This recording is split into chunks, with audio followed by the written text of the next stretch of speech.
Hedy Lamarr's life is the kind of tale that makes you wonder why Hollywood ever bothered writing fiction.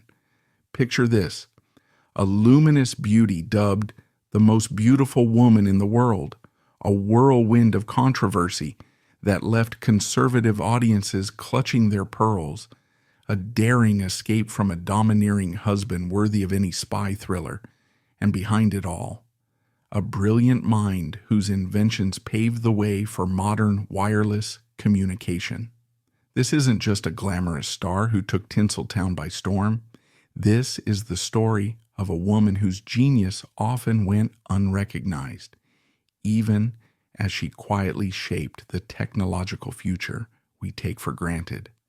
So get ready to meet the Austrian-born bombshell who inspired Catwoman's slinky allure, served as a muse for Disney's Snow White, and helped spark the very innovations behind Wi-Fi and Bluetooth.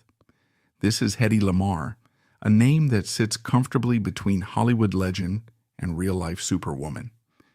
She was born Hedwig Kiesler on November 9, 1914, in Vienna, an only child to Emil and Gertrude Trude Kiesler. Both parents were part of a well-to-do Jewish community, eager to give their daughter the best education possible.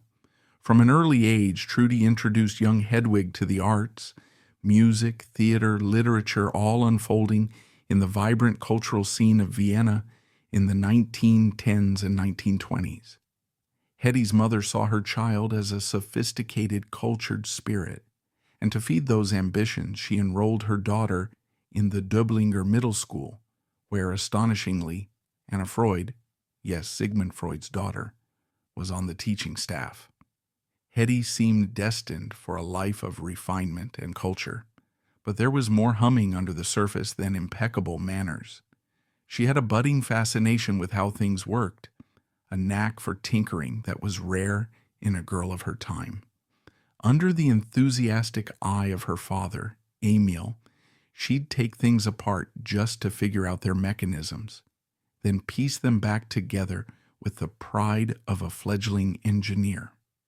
This kind of curiosity is the stuff you might see in a future STEM prodigy, not necessarily in the next great European film star. Except Hedy had another trait that took center stage. From early childhood, people couldn't help but notice she was downright stunning. She grew into her teen years fully aware of the effect her looks had on people, and a mischievous, rebellious streak only amplified her mystique. One story that shows her audacity. At age 12, as her parents grieved the death of Hedy's grandmother, she seized the distraction to slip out and enter a beauty pageant. She won. Another time, when her parents decided her free-spirited ways needed serious curbing, they enrolled her in a Swiss boarding school. Hedy outwitted that plan by colluding with friends who sent a telegram to the school, faking her father's urgent demand that she return home immediately. In no time, she was back in Vienna, making her way into yet another pageant. As she blossomed into her teenage years, Hedy began catching the eye of older suitors and discovered that charm plus looks gave her a unique leverage in a world that often dismissed teenage girls. She even dated a 21-year-old actor named Wolf Albach-Reddy, who would one day become the father of another Austrian film icon, Romy Schneider. Meanwhile, Hedy's foray into actual filmmaking started in the least glamorous way. She forged a note from her mother to skip classes and apply for a job as a script clerk at Sascha Film, the largest studio in Austria. This wasn't some fleeting flirtation with the film industry. She already saw the potential to blend her love of the limelight with the practicality of having a job. While at Sascha Film, she got wind of a casting call for a minor role, a secretary, in a production called Geld auf der Straße, Gold on the Street, slated for a 1930 release.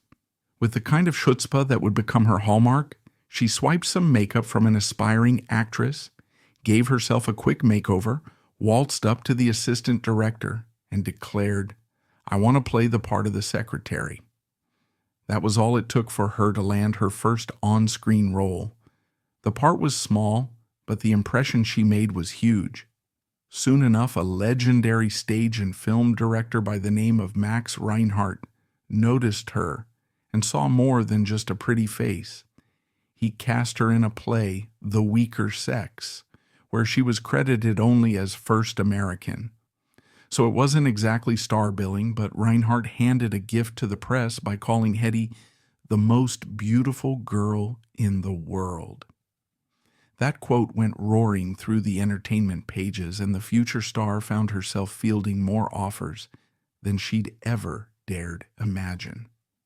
She relocated to Berlin, a city at the height of its cultural renaissance, where she made 2 quick films, Die Koffer de Herrn O.F., The Trunks of Mr. O.F., O.F., and Man braucht kein Geld, We Don't Need Money. She portrayed plucky, unglamorous young heroines who didn't hesitate to slap any man who got fresh. It was a far cry from the sultry image she would later cultivate, but it helped her show that even with minimal lines, she commanded attention. Critics might have found her performances merely competent, but the camera positively adored her. Her mere presence lit up the screen, and that alone was enough to keep her phone ringing with casting offers. Despite the initial success, Berlin was growing uneasy for Jewish entertainers. By early 1932, many saw the writing on the wall. The Nazi Party was on the rise, bringing with it a dangerous brand of nationalism and anti-Semitism. Hedy, just 17 at the time, decided it was time to leave. She went back to her native Vienna, but she wasn't thinking solely about escaping. She had a role lined up that would rocket her to international notoriety. Enter Gustav Machati, a Czech director with a flair for the avant-garde.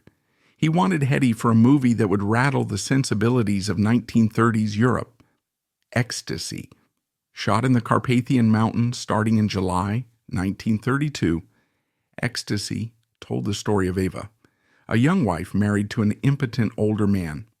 Unfulfilled and restless, she flees her stifling marriage and finds emotional and sexual awakening in the arms of a young engineer named Adam. Machadi cast Eva as a modern-day Eve, returning to an Eden-like state of innocence when she swims nude in a lake. He shot a now infamous scene showing Eva in the throes of passion, with close-ups on her face that strongly hinted at an on-screen orgasm. Scandalous stuff for audiences who had never witnessed such explicit sensuality. When Ecstasy premiered in Vienna in February 1933, Hedy was mortified. Though she had been okay with nudity during shooting, actually seeing it blown up on the big screen, with critics dissecting every frame, was a far more jarring experience. But from a purely career standpoint, the scandal was a boon. Some moralists condemned it as pornography. Others were frustrated that the film was more artsy than shocking, calling the so-called erotic moments too tame. Either way, the movie exploded into the public consciousness, and the controversy swirled around the young star who'd once just wanted a job as a script clerk. Ecstasy got her a new round of invitations, including a lead role in a stage production about Empress Elizabeth, known as Sisi, and deeply revered in Austria. This was the moment our fairy tale princess achieved recognition that went beyond mere looks. She showed she could handle a serious role and discovered the heady intoxication of critical praise for something other than physical beauty. Yet even as she glowed under the spotlight, trouble was lurking. She crossed paths with Fritz Mandl, a man who, by all accounts, was a wealthy arms magnate, a war profiteer, some would say, who had no shortage of money or power. To Hedy, he seemed at first like a polished aristocrat who shared her Viennese cultural background and was dazzled by her star power. She was around 18 when they met, and Mandl, nearly 15 years older, pursued her with a fervor that any romantic drama might script. This was the era's version of a millionaire suitor, and she found him charming enough, at least initially. But the reality of Fritz Mandl was darker than any fairy tale villain. He wasn't just controlling, he was obsessively jealous, especially about Hedy's role in ecstasy, which he supposedly tried to buy and yank from distribution. When they married, it wasn't long before Hedy realized she was more an acquisition than a partner. The Mandl estate was a fortress. He expected her to entertain business partners, sometimes men allied with fascist regimes, while playing the perfect hostess. Rumors swirled that even Benito Mussolini was among their dinner guests. With her movements tightly monitored, Hedy might have been living in lavish surroundings. But it was a gilded cage. The rebellious free spirit who once tricked a Swiss boarding school into releasing her wasn't about to just roll over. Eventually, as the story goes, she orchestrated a daring escape worthy of a heist film, fleeing from under Mandl's nose while disguised as a maid. Where did she flee? First to Paris and then to London? Anywhere to get away from Mandl's sphere of influence. In 1937, at age 22, she found herself in London, crossing paths with MGM mogul Louis B. Mayer. He was scouring Europe for fresh talent, anxious to snap up actors who were fleeing the encroaching fascist regimes. Hedy didn't just fit the bill. She was the perfect storm of exotic appeal and proven box office magnetism, thanks to the ecstasy scandal. Legend has it that Mayer initially offered her a bargain basement studio contract, something like $125 a week, but she held out and ended up negotiating a far better deal. This was no naive starlet anymore. She had lived in Mandl's fortress, tested her wits by escaping, and now she had the nerve to stand up to one of Hollywood's most powerful producers. Mayer rebranded her. Hedwig Kiesler wasn't marketable in America, at least not in his eyes. So Hedy Lamarr was born, an homage to silent film star Barbara Lamarr. The transformation was immediate. Hedy boarded the ocean liner SS Normandy bound for the United States, and by the time she arrived, newspapers were already buzzing about this new MGM acquisition with the mysterious accent and jaw-dropping beauty. Her American debut came with the film Algiers, 1938, in which she co-starred with Charles Boyer. From the moment Hedy appeared on screen, audiences were smitten. Lamps in movie theaters reportedly broke from the heat of her gaze. Well, not literally, but you get the idea. Reviewers called her exotic, enchanting, and the new Garbo, a phrase that might sound like hype, but few doubted her star potential. It didn't hurt that Hedy's looks were so unique. Dark-haired, with an almost sculpted face, high cheekbones, and large eyes that seemed to invite every viewer into a private, dangerous fantasy. Her screen presence caught the attention of many big names, including Walt Disney, animators. Ever notice how Disney's Snow White, 1937, has that demure, heart-shaped face, those gentle arches of her brows, and a certain dreamlike beauty? The rumor mill has long circulated that Hedy's face served as partial inspiration for Snow White's design. And it wasn't just Disney taking notes. Decades later, Bob Kane, co-creator of Batman, hinted that Hedy Lamarr's seductive and mysterious aura also influenced the creation of Catwoman. It's as if her face and presence became a living reference for artists who needed the blueprint of an irresistible enchantress. Hollywood soared into its golden age, and Hedy played her part well, though she sometimes felt cramped by the roles MGM handed her. She was routinely cast as the glamorous, unattainable trophy, impossibly beautiful but rarely fleshed out with depth.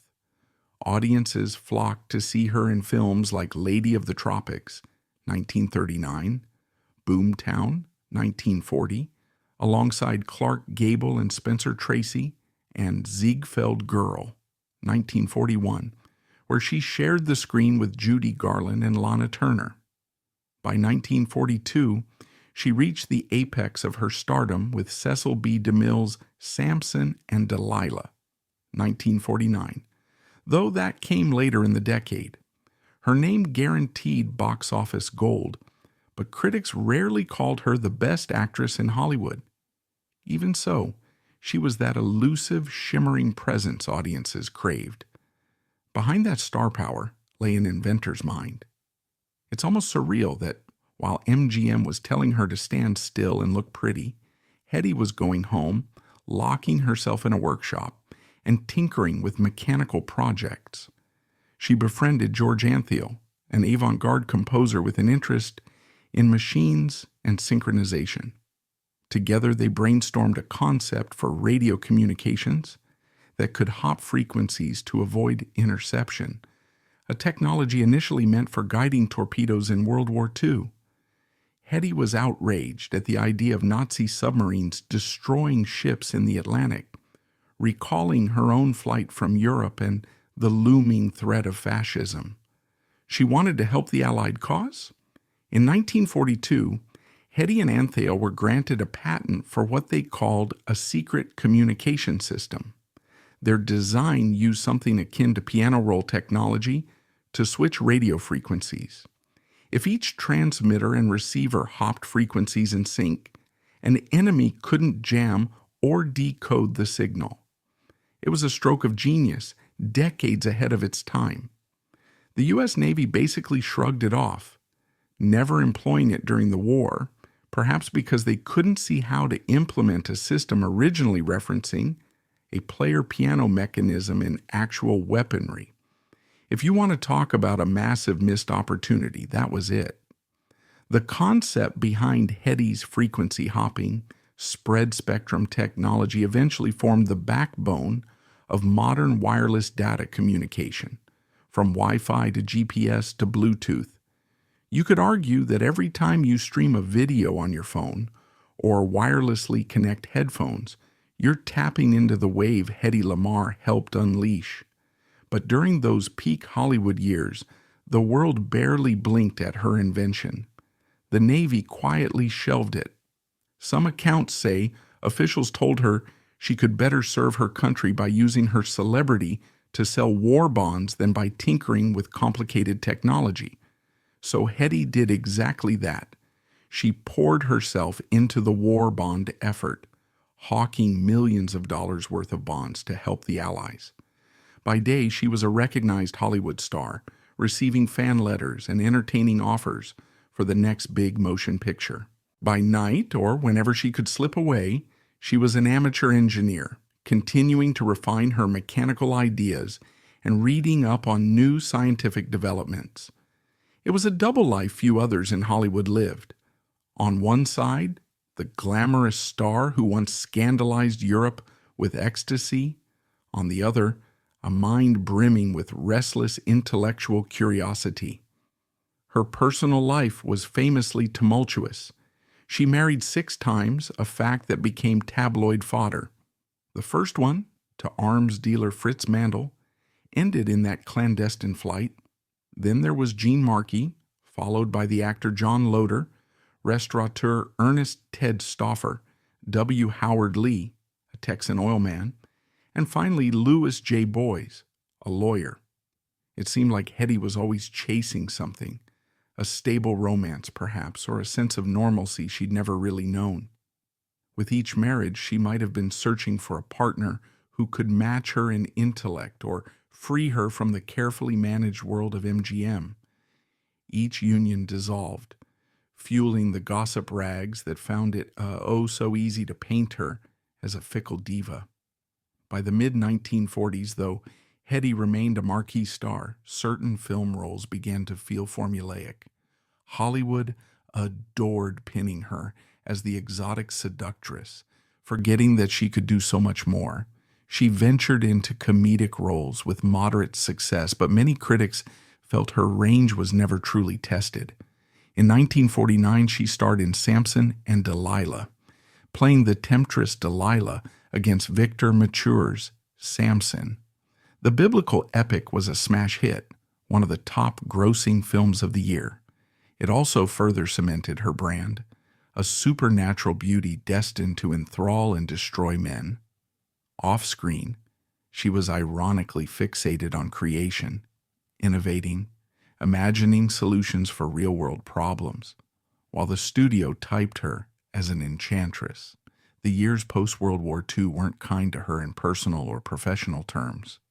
By the 1950s, her star power began to fade. Television emerged as the new darling, and a fresh crop of Hollywood actresses, like Marilyn Monroe, whose comedic flair and girl-next-door vulnerability captured the public's imagination, took center stage. Hedy tried producing her own films, but the results were mixed. Around the same time, the hush-hush story of her invention still remained largely unknown. Had the Navy integrated her frequency hopping system, the narrative might have been different. She might have been recognized as a top-tier inventor, but instead, that chapter of her life collected dust in the patent office until it expired. Only decades later would mainstream historians rediscover it and hail her as a pioneer of modern wireless communications. Still, her legacy in entertainment remained formidable, even as personal struggles mounted. She grew more reclusive, occasionally stepping out for cameo appearances or minor roles. The paparazzi glee was relentless whenever they glimpsed her, especially in her later years, as she faced financial struggles and the heartbreak of feeling overshadowed by younger talents. She also underwent repeated plastic surgeries, chasing the image that once enthralled the world, though time waits for no one, not even the woman dubbed the most beautiful. The last chapters of her life unfolded largely out of the public eye. She lived in Florida, and then in Castleberry near Orlando, and eventually moved to a home in Altamonte Springs. She spent her days reading voraciously, still an intellectual, and talking on the phone. She was said to remain intellectually active, discussing science, technology, or even her philosophical musings with friends and family. The world caught up to her achievements only very late. In the 1990s, she received some belated awards for her scientific contributions, including the Electronic Frontier Foundation EFF Pioneer Award, which recognized her for her role in laying the foundations of secure radio communication. Hedy, by then in her 80s, wasn't in shape to fly around giving acceptance speeches, but there was a sense of poetic justice. The rebellious teenager who once tricked a boarding school into letting her out was finally being hailed not just for her beauty, but for the brilliance that had shone all along. Modern retellings of her life inevitably focus on her dual identity. The glamorous, star-entrancing audiences in Algiers, Boomtown, Ziegfeld Girl, and Samson and Delilah, contrasted with the quiet inventor toiling away on engineering sketches. There's something deliciously ironic about an actress famed for playing vamps and temptresses being the same person who helped conceive spread-spectrum technology.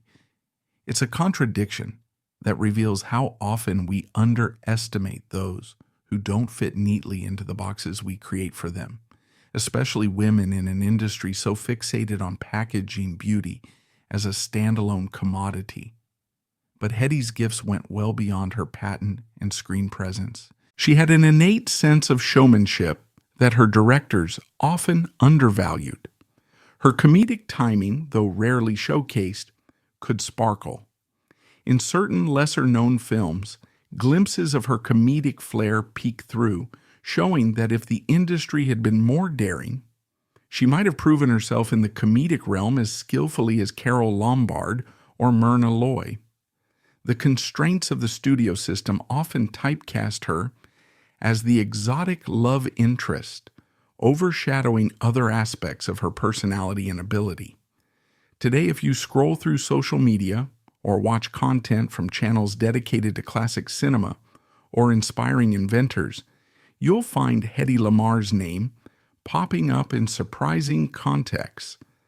Tech enthusiasts hail her as a mother of modern wireless communications, sharing memes that read, "The brains behind Bluetooth."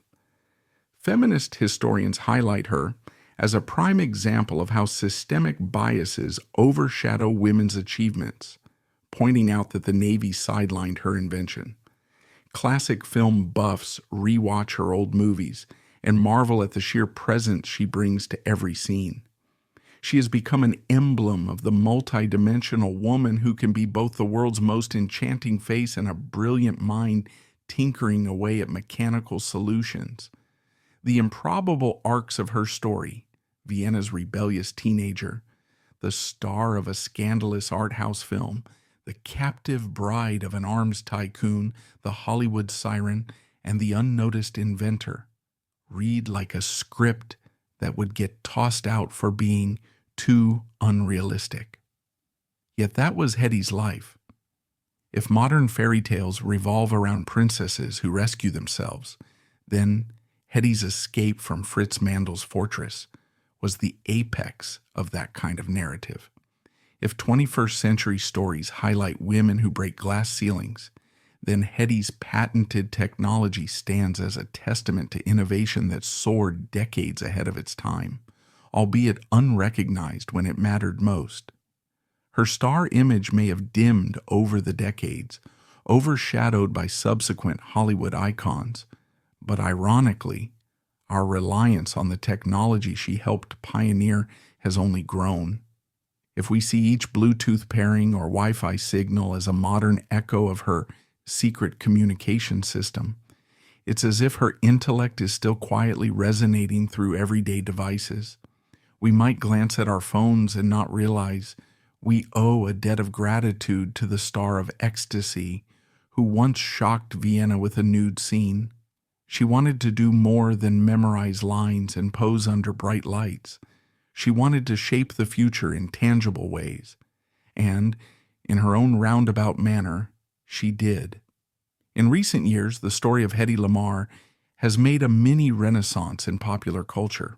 Books, documentaries, like Bombshell, the Hedy Lamarr story, and articles have dived deep into that neglected patent from 1942, shining light on her collaboration with George Antheil.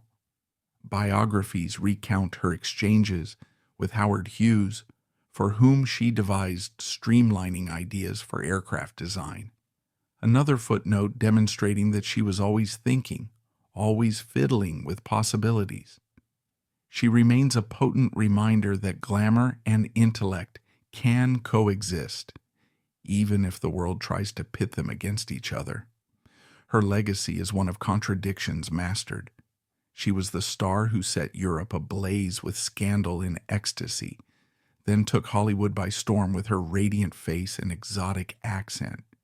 Yet she also quietly hammered out engineering ideas that advanced global communications. She yearned for romantic stability, going through 6 marriages that left her lonely and exasperated. She cultivated an image as an unattainable beauty, yet behind closed doors she was just a curious mind, leafing through technical manuals. She had a comedic spark that was never fully tapped.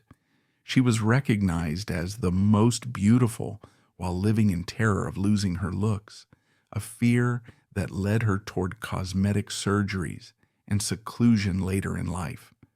But at the close of her story, she leaves us with a riddle. How can one person be so thoroughly underestimated in their lifetime, yet so celebrated for the same qualities after they're gone? Hedy herself once quipped that she could be more known if only folks realized any girl can be glamorous. All you have to do is stand still and look stupid. It's a bittersweet reflection on the superficial demands of the film industry and how she managed to be so much more. Maybe that's the key to understanding Hedy Lamarr. She was never content to just be the most beautiful woman in the world. Long before STEM was a trending topic, she was a self-taught engineer mixing bold leaps of imagination with mechanical know-how. She wasn't content to remain in any cage, literal or figurative. She shattered illusions, whether it was escaping from an overbearing arms dealer or transcending the typecasts of her film career. She found ways to exert her brilliance in a world that mostly wanted her to keep her mouth shut and her face turned toward the camera. Even now, if you watch her old films, you can catch flickers of that free-spirited girl who rigged a telegram to bust out a boarding school, or the woman who discreetly corrected design flaws in Howard Hughes's airplanes. It's in the amusement dancing behind her eyes, as if she's sharing a private joke with you, aware that everyone else sees only the surface. That sly sparkle says, "I'm more than you think," and for those in the know, it resonates powerfully. In her final years, while receiving belated honors for her invention, Hedy didn't appear in public much. She rarely gave interviews. Some say she was disillusioned by how the system devours young starlets and discards them. Others believe she had simply turned inward, living in her own world of quiet reflection. By then, she was reading about satellites and rocket propulsion, pondering possibilities that might have astounded any NASA engineer. It's almost as though her mind was always scanning the horizon for the next innovation, even as her body slowed down and the cameras forgot her name. Hedy Lamarr passed away in January 2000, just shy of the 21st century's dawn. Her ashes, per her request, now lie in the Vienna woods, a symbolic homecoming. The city that once gossiped about her illicit scenes in ecstasy now celebrates her as a native daughter who broke barriers on so many levels. She left behind a story that enthralls not just movie buffs, but also anyone who's ever felt stifled by a single narrative, anyone who's ever craved the freedom to be more than what society demands. So the next time you swipe your phone for Wi-Fi or Bluetooth, spare a thought for the rebellious girl from Vienna who used her cleverness to break out of constraints, not once but repeatedly, from the Swiss boarding school, from an oppressive marriage, from the pigeonhole of the Hollywood system. She gifted us more than mesmerizing performances. She offered a blueprint for living life on your own terms, even when the world insists you stay in your designated lane. She was beauty incarnate, but also a fierce intellect wearing the mask of a Hollywood star. That dual identity is precisely why the legend of Hedy Lamarr doesn't just survive, it thrives, reminding us that the greatest stories are the ones we never see coming, and that sometimes the most enchanting actresses carry entire futures hidden in their back pockets.